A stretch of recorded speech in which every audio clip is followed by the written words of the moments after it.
Jornal das Duas, edição com Miguel Videira. Miguel, a Confederação Empresarial de Portugal anuncia várias cedências em nome de um acordo com a UGT, isto em torno dessas alterações ao Código do Trabalho. O presidente da CIP, Armindo Monteiro, aceita, por exemplo, deixar cair a proposta que abria caminho a que um trabalhador despedido de forma ilegal pudesse não ser reintegrado na empresa, uma possibilidade já prevista no caso das microempresas e que se pretendia agora alargar.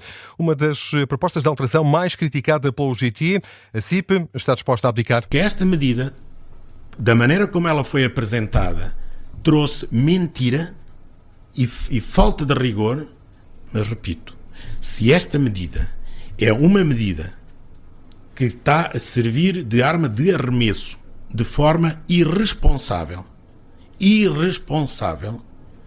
então a CIP também aceita a posição da UGT. Não se altere.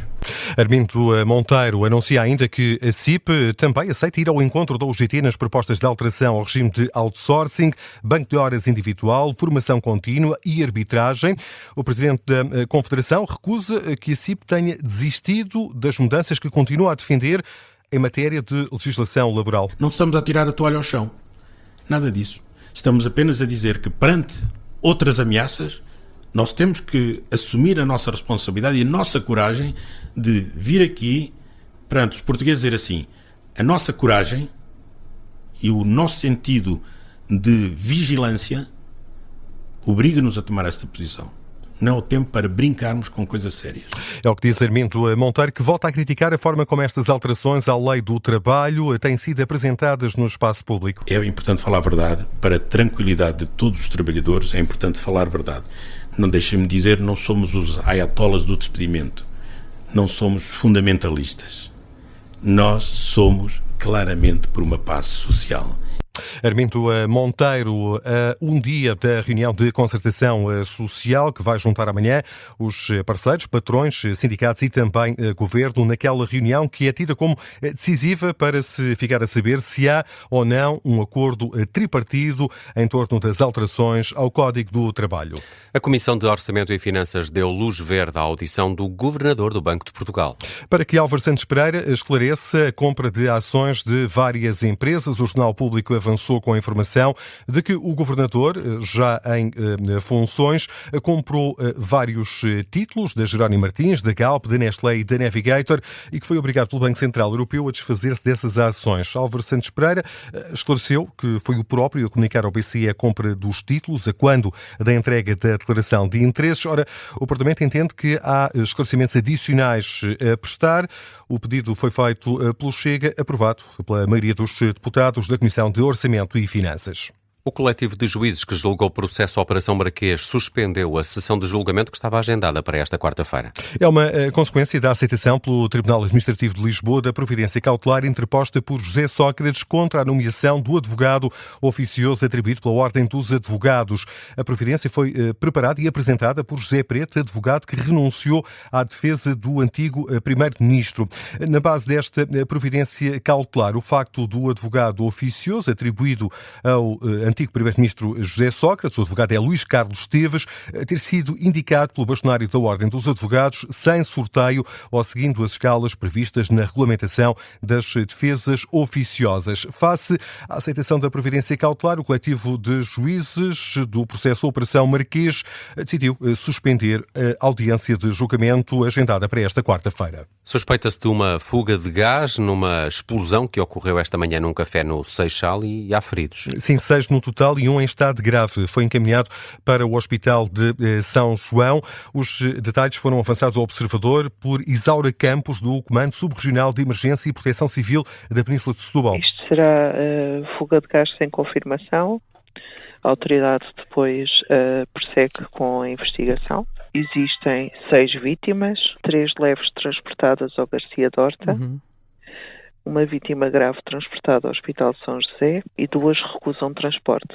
Foram assistidas no local. Temos 12 veículos, 28 operacionais. O ferido grave transportado para o Hospital de São José e não para o Hospital de São João no Porto, como por lapso aqui referi. Estas informações foram avançadas pela Proteção Civil da Península de Setúbal. Uma fuga de gás é a hipótese mais provável, ainda por confirmar, para a explosão que ocorreu por volta das 10 da manhã num café no Seixal. Há um ferido em estado grave. O presidente do governo das Canárias rejeita que o navio cruzeiro, onde foram detectados os casos de antavírus, possa ancorar em Tenerife. É esse o acordo entre o Governo Central de Espanha e a Organização Mundial de Saúde. Ora, em entrevista esta manhã à Rádio Onda Cero, o presidente do Governo das Ilhas de Canárias rejeita a solução, diz Clávio Batlle que não foi consultado e questiona a decisão. Esta manhã não recebemos qualquer comunicação oficial. Eu transmiti ao presidente Sánchez, através do WhatsApp, a necessidade de falar com ele com urgência ou de nos reunirmos. Estou em Bruxelas, mas estou disponível para me deslocar a qualquer hora a Madrid para nos reunirmos, porque esta decisão não obedece a nenhum critério técnico, nem existe neste momento informação suficiente para transmitir uma mensagem de calma à população e garantir a segurança da população das Canárias. O presidente do Governo Regional das Canárias adianta ainda que não entende por que motivo a intervenção médica não é feita no local. Não percebe porque vão ser sujeitos passageiros e tripulação a uma viagem de 3 dias. Não há qualquer informação médica ou do ponto de vista epidemiológico que nos indique que, uma vez que o navio já está ancorado na cidade da Praia, a intervenção que tenha de ser realizada não possa ser feita no local. Consideramos que tanto o Governo de Espanha como a Organização Mundial da Saúde, os países europeus e o próprio país afetado podem realizar essa intervenção no local onde o navio se encontra, com todas as garantias, e nós prestaremos toda a assistência necessária. Mas, evidentemente, não compreendemos a que obedece a decisão de que esse navio tenha de navegar 3 dias para chegar às Canárias, para fazer exatamente o mesmo que se pode fazer neste preciso momento na cidade da Praia. Em compreensão do presidente do Governo das Canárias, que quer reunir de forma urgente com o presidente do Governo espanhol, Pedro Sánchez. Donald Trump renova as ameaças ao Irão. Diz agora que se Teherão não aceitar o acordo de paz, os bombardeamentos vão começar.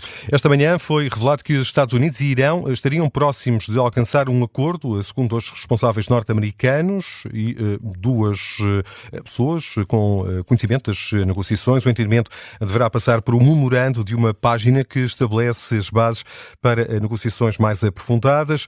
De acordo com o site de notícias norte-americano Axios, Washington exige ao Irão uma moratória no enriquecimento nuclear em troca de a Casa Branca levantar todas as sanções sobre Teherão e descongelar os ativos que nesta altura estão congelados. Pois bem, para além disto, ambas as partes comprometem-se a levantar os bloqueios no Estreito de Hormuz. Ora, na rede social Truth Social, Donald Trump compromete-se a terminar a Operação Fúria Épica se o Irão ratificar o acordo. Promete também reabrir o Estreito de Hormuz para todos, incluindo o Irão. No caso de Teherão não avançar com a assinatura deste memorando, o presidente norte-americano ameaça com bombardeamentos. Diz que, nesse caso, serão ataques de um nível e intensidade muito maiores face aos ataques a que o Irão já foi submetido. Entretanto, uma fonte iraniana dá conta que Teherão ainda está a avaliar o documento. E Miguel, o presidente da Ucrânia, confirma que a Rússia não aderiu ao cessar-fogo que foi iniciado por Kiev à meia-noite. Sim, é isso que diz Volodymyr Zelensky, depois do ministro dos Negócios Estrangeiros da Ucrânia ter avançado precisamente com essa informação. Numa mensagem publicada nas redes sociais, o presidente ucraniano afirma que os ataques russos continuam, o cessar-fogo unilateral e por tempo indeterminado começou à meia-noite, hora de Kiev, foi anunciado por Zelensky, uma antecipação à trégua russa, proposta para os dias 8 e 9 de maio, para celebrar o dia da vitória na Segunda Guerra Mundial. Embora Moscovo tenha aceitado o cessar-fogo proposto por Kiev, Zelensky diz que o exército russo cometeu quase 2.000 violações desse cessar-fogo desde que entrou em vigor à meia-noite, hora de Kiev, 10 da noite em Lisboa. Vamos ainda a outras notícias que estão a marcar esta tarde, Miguel. A taxa de desemprego desceu para 6,1% no primeiro trimestre do ano, em comparação com o mesmo período do ano passado. Na comparação com o trimestre anterior, registra-se uma subida de 0,3 pontos percentuais, dados do Instituto Nacional de Estatística. É já daqui a menos de uma hora, às 3 da tarde, que o Presidente do Parlamento ucraniano marca sessão, no arranque da sessão plenária na Assembleia da República. Ora, esta manhã, o Presidente da Assembleia ucraniana esteve reunido com representantes dos partidos com assento parlamentar. O PCP faltou ao encontro. O observador apurou que o PCP foi, de resto, o único partido a levantar questões sobre esta visita na última conferência de líderes parlamentares.